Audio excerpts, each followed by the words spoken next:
I skipped Christmas with my own family to be humiliated. That's how this story begins. I thought I was walking into a warm, festive welcome. I had gifts in my arms, love in my heart, and every intention of making my fiancé's family feel appreciated. Instead, I ended up the punchline of a cruel family tradition that no one warned me about. Not even the man I was supposed to marry. It was supposed to be our first Christmas, together with his family. In all the years we'd been together, we'd always gone to my parents' house. But this time, I agreed to make a change, to spend the holiday with his side, to show them I was serious, that I was part of the family now, or at least ready to be. And I didn't come empty-handed. I spent weeks planning, picking out gifts with care. For Dan, my fiancé, I bought something meaningful, something expensive, something tied to his hobbies that I knew he'd love. For his parents, I thought back to conversations we'd had over dinners and phone calls, trying to make each gift feel personal.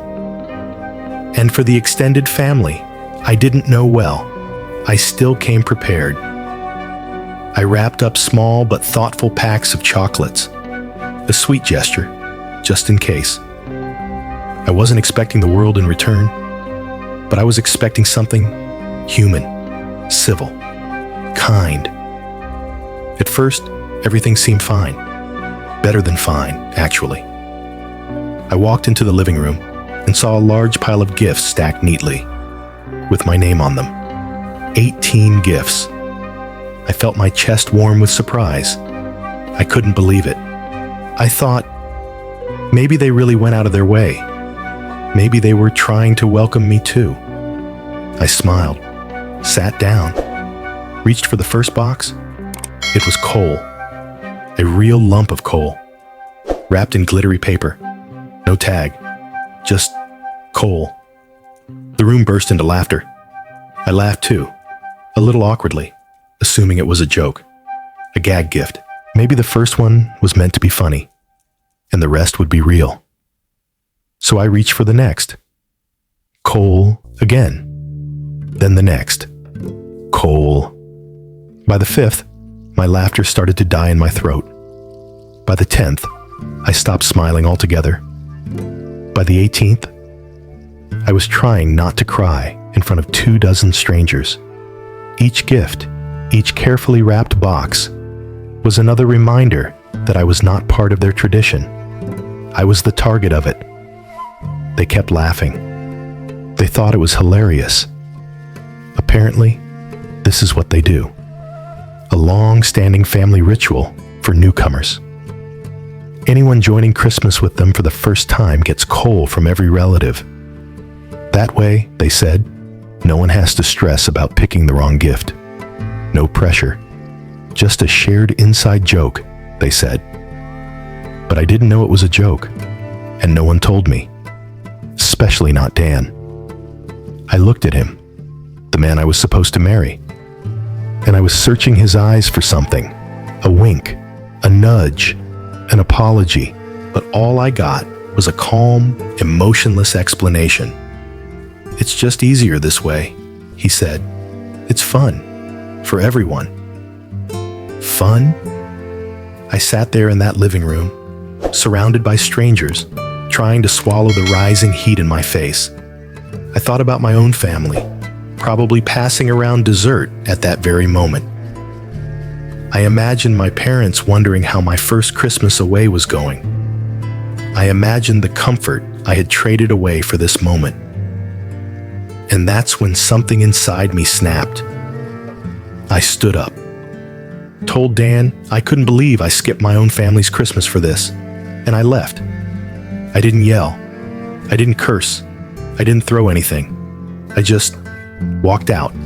I went home, took off my shoes, sat in silence, and cried. Not just because of the coal, but because of what it meant. I thought I was joining a family. I thought I was being welcomed. Instead, I was made into a joke. Not just by strangers, but by the person who was supposed to protect me, who knew me, who should have known this would hurt.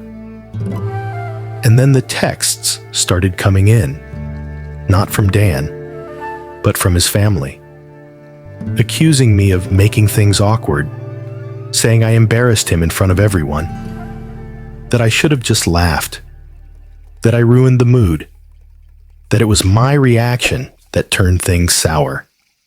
They said I should have appreciated the humor. But let me ask you this. How is something a joke if the person it's aimed at isn't laughing? How is it tradition when it only exists to exclude?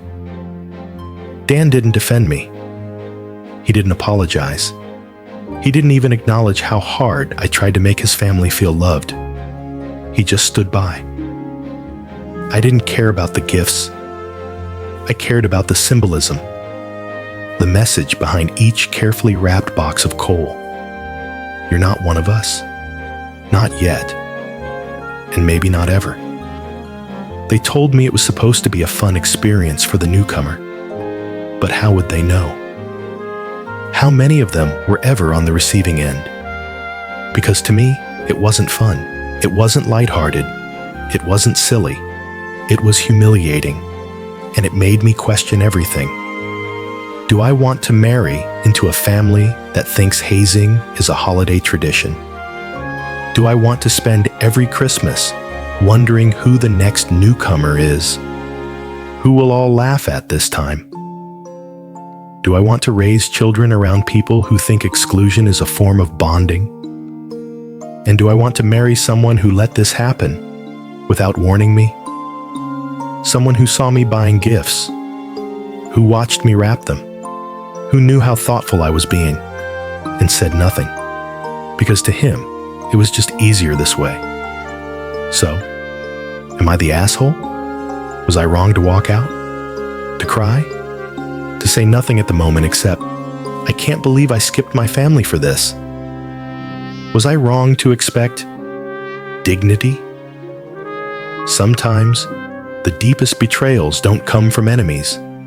They come from silence. This story isn't just about coal.